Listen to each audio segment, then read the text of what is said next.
throughout the night. We're gonna make sure they're all having fun. We're gonna celebrate. We're gonna have a party. Are we ready for the next comedian? Yes, are we ready to keep this party started? Hi, sir. Yes, I love your red hat. Sexy man.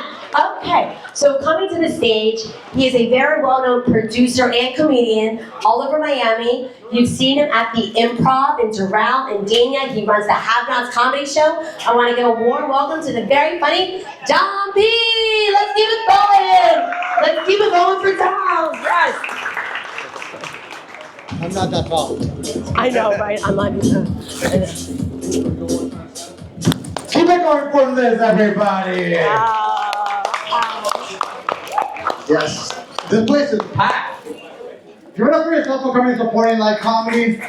Yeah. You want me to turn off your phone, right? Yeah. You're supporting Fabian. I know he texted each and every one of you about 30 times.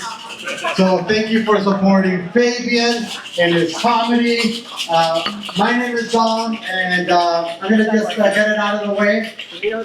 I understand that I have a very strange look. I do. This guy's already laughing. How do you start it? Like, I have a look like you know I should be deported,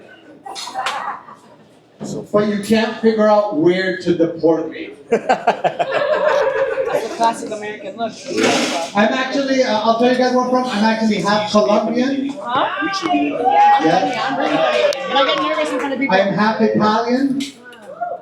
But somehow I came out looking like a terrorist, and I don't understand how the fuck that happens. And the worst part, this is 100% true. My birthday is 9/11. Yeah. You know how hard it is to celebrate my birthday with this face? Homeland Security has a lot of questions. But I'm happy to be here. It took me a lot longer than I expected. I stuck in Miami traffic, which is terrible. And I'm gonna say something that most people don't believe. I think Miami drivers are not really that bad. I think it's the tourists who fuck it up for us, to be honest. Because they don't understand our driving rules. Like if they drove like we did, we'd be just fine. Like we gotta follow simple rules that you follow in Miami. Like number one rule is someone on the way here trying to use a blinker to get into my lane. That is a big no-no. You do like a Miami that you just cut someone off like a regular Miami person. Rule number 2 if you drive in Miami is, alright, let me see if you guys are from Miami for real. When you get to a yellow light, what do you do? Speed up! You're from Miami. You're from Miami. What do you do? Speed up! Like if someone tries to stop on a yellow light, I will run them across the street, not because I want to, because I need to teach them a lesson.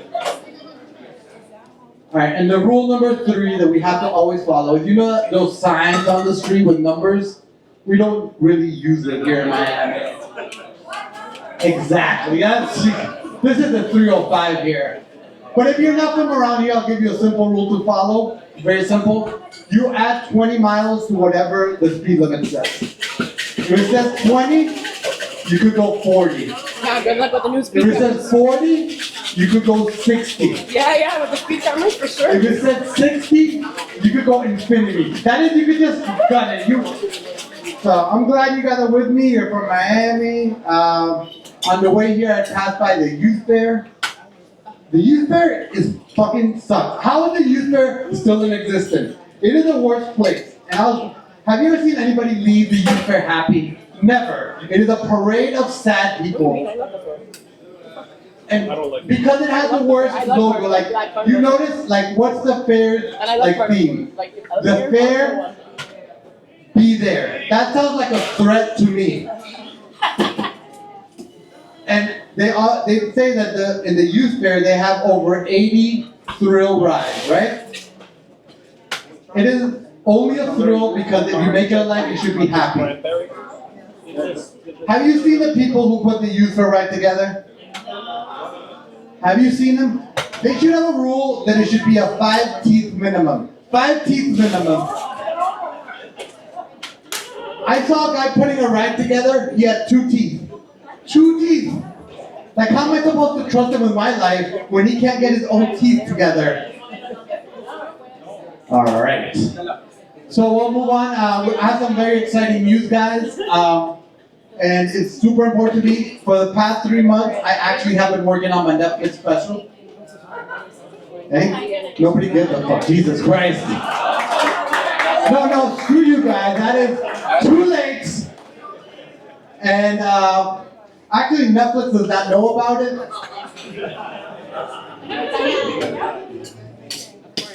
But I do watch a lot of Netflix, and my favorite thing to watch on Netflix is the murder documentaries. I love that shit. I watch them all, and because I learned so much from watching these murder documentaries. Like, the first thing I learned is that white people are the best at murdering. White people are so good. You know they're all white people just murdering is because one reason. White women do not keep track of their man. They lose their man all the time. Like, if they ask Becky where her husband is, she has no idea. Be like, Tyler, yeah, he went hunting like 3 weeks ago. He'll be back soon, I guess. That doesn't work in a Latin household. Ask every Latin woman here where their husband is, they fucking know. You want to see the location? Every one of them knows where the husband is. You want to see his location? I can show you. Some of you are right next to them because you will not leave them. A what? If they go ask Maria at her house where her husband is, she'll tell them. She's like, Hector? Yeah, he's at Home Depot. Rodrigo's upstairs. He left 7 minutes ago. All the downstairs. I'm GPS tracking him. Because one of the girls called out today. And I also sent my friend Consuelo to take pictures because sometimes I don't trust GPS. Give me 1 second, I'll bring it for you. Is this mine? And he'll be here in about 3 minutes. No, I need something. Right? Oh, Prosecco. And we all say like, sorry, I'm sorry, Maria. You've proven your husband's innocence. We're getting out of your way. We apologize for the inconvenience. But like, you know what, officer? Stick around. Because if Hector doesn't come here in 3 minutes, I will show you where he hides his drugs. I see all the women, of course I will tell them my husband. If I don't know where he is, I will hunt him down. But I am a dad. I need dads here. Where are the dads in the house? One dad? Where the fuck is right there? There you go. I have a 13-year-old son, and I'll tell you, I will never, ever, ever, ever hit my son. I do worse. I turn off his internet. Yeah. Have you seen a 13-year-old with no internet? He comes crying to me like, Papi, Papi, why can't you beat me like the other dads? That's your own fault. That's nobody else's fault but yours. Because like most of you here, I was raised by a Latin mom. And Latin moms, they don't believe in talking, they believe in straight violence. They're gangster as shit. And every Latin mom has a weapon of choice. All right, what's the weapon of choice here? Anybody want to admit what they got beat up as a kid? Anybody? Chancleta. The belt. A broom. There we go. The classics. Okay, wait a second. Let's stop. Settle down. This is turning into a therapy session. We gotta stop this. I know. I'm sorry. I apologize. Okay, but I will tell you. My mom actually chose the belt. My mom chose the belt and walked around my house with a belt on her shoulder, like she was a WWE champion. She walked around the house going, "Can you smell what mommy is cooking?" It was always a whoop ass. That's always what she was cooking. And we all have that drama, and as every Latin kid knows, at one point in your life, your mom will beat you so bad that you start behaving, right? Everybody has that moment, and I'm trying to bring back memories of PTSD here. But I will tell you mine. Mine was when I was younger, and I had my first Nintendo, the classic one with Super Mario. You remember that one? I got that one, and I was so excited that my mom came into my room and she's like, mijito, I need you to turn down your Nintendito. It is time to go to sleep. And my mom walked away, and I'm like, fuck that. The prince is in danger, and it is my responsibility to protect her from a lizard. I'm not turning it off. I'll do better. I'll turn it down so she can't hear me, and we're all gonna be okay. Did not work out that way. My mom had super hearing, and she came into my room, and she didn't even talk to me. She didn't say one word. What she started doing is she started warming up. She started going like this. She started stretching. She looked like she was getting ready for a UFC fight. I got nervous, and then she did something that she'd never done before. She started praying. She was praying for a whoop-ass that had not even happened. He's putting the last. She was going, Virgen Santísima, perdóname por lo que voy a hacer. The one before? I lost it. I'm like, I did the worst thing you could do at that moment. What's the worst thing you could do at that moment? Exactly. I made a run for it. I'm like, she's 5 feet tall. I did not obviously a runner. The maximum. No, I started running, and my mom grabbed my own Nintendo controller and started beating my ass with my own controller. She started going A, B, up, down, left. She was pressing every button except pause. Cranberry? And all I could hear in the back is that Morgan & Morgan commercial, like, have you been injured in an accident? Like, settle down, I got Fabian, alright? I'm in an accident, I called Fabian, he got me my benefits, so we're all good This is now. the one you gave him. Oh, okay. But I am excited to be here, and 2026 has been my year because I made some big resolutions, guys. Thank you. I appreciate that, Tedbo. You are my first support, your best supporter, my Colombian supporter. And I made a crazy resolution, guys. My resolution was that when I speak to my wife, I grab my phone and put it in another room. When me and my wife talk, no phone. And I've kept my resolution because since 2025, I have not spoken to my wife. I think this is my year, guys. I'm gonna keep my resolution, but she hasn't even noticed, so we'll see how that goes. But who's been married here for a long time? How about here, front row? How long have you guys been married? 19 years? Me too. I've been married. Congratulations. We're the same. Yes. This is a committed man. I appreciate you. And let me ask you, do you get like stupid fights all the time? Yes, Jenna. You won't admit it. She's right here. Let's not talk about it. I get into stupid fights with my wife. Like last week, I got into a fight with my wife about the dumbest thing. We got into a fight about the dishwasher. Let me explain. I was in the kitchen, and I saw dirty dishes in the sink, and what do? As a good guy, you put the dirty dishes in the dishwasher, right? Right? I'm a good guy. My wife cannot fucking help herself. She hears me in the kitchen, and she walks into the kitchen like this. What do you think you're doing? And I'm like, can you not have eyes? I'm putting the dirty dishes in the sink. And she's like, that's not how you do it. You have to clean the dishes before you put it into the dishwasher. I'm like, are you insane? Listen, you want me to clean the dishes? Listen to yourself. Clean the dishes before I put it into a dishwasher. Why am I cleaning the dishes to do the robot's job? That is insane. That is so dumb. I can't even believe you're saying this. On the inside. On the inside. On the outside, I'm like, I didn't know that. Thank you so much for teaching me this. You're so smart. But I made a mistake. Don't do this mistake. What I did is I got so mad that I went on ChatGPT and I asked ChatGPT if you have to clean your dishes before you put it in the dishwasher. You know ChatGPT? ChatGPT took Papi's side. Yeah. ChatGPT said, Dom, you don't have to clean the dishes before you put it into the dishwasher. In addition, the particles from the dirty dishes actually help in the dishwashing process. I'm like, I'm not gonna tell her that. I'm not gonna tell her that. Are you crazy? You seen her? I'm in danger. But I did show her, I said, look, ChatGPT says I don't have to clean the dishes before I put it into the dishwasher. You know what she did? She couldn't help herself. So she got pissed and took out her phone and Googled if you have to clean the dishes before you put it into the dishwasher.